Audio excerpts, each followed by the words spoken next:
Pembukaan lomba kelurahan tingkat Kota Gorontalo ini berlangsung di Aston Hotel.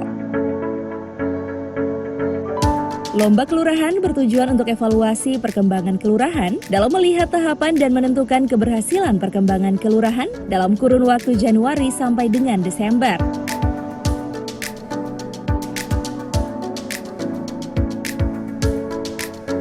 Pelaksanaan lomba kelurahan merupakan tahapan dari evaluasi perkembangan kelurahan dan penilaian perkembangan penyelenggaraan pemerintahan, kewilayahan, dan kemasyarakatan yang berkembang.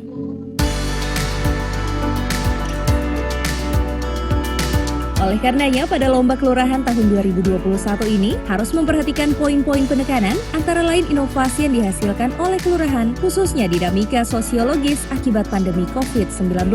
Tetap memperhatikan inovasi kelurahan serta pengembangan e-government dalam meningkatkan pelayanan kepada masyarakat. Dibagi dua kategori Pak Wawan.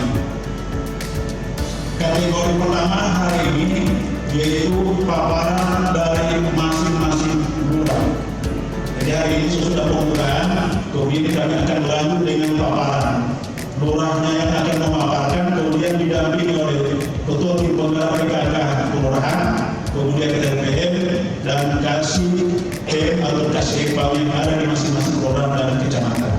Mudah-mudahan waktu yang disiapkan sampai dengan jam 5 sore itu bisa maksimal. Yang pertama, kita dengan diselenggarakan ini kita mencari inovasi apa aja yang bisa dihasilkan setiap kelurahan, khususnya dalam penyelenggaraan pemerintah, pelayanan publik, juga potensi-potensi apa aja yang ada di wilayah yang bisa meningkatkan kesejahteraan masyarakat.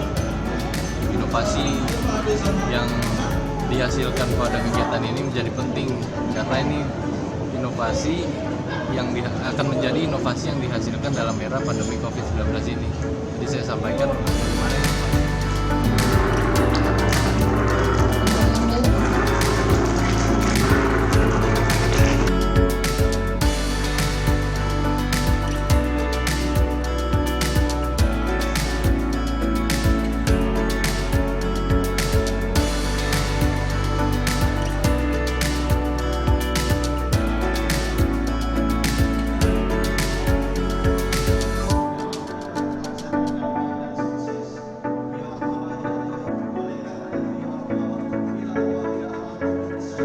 Tim Liputan Advertorial Mimosa TV.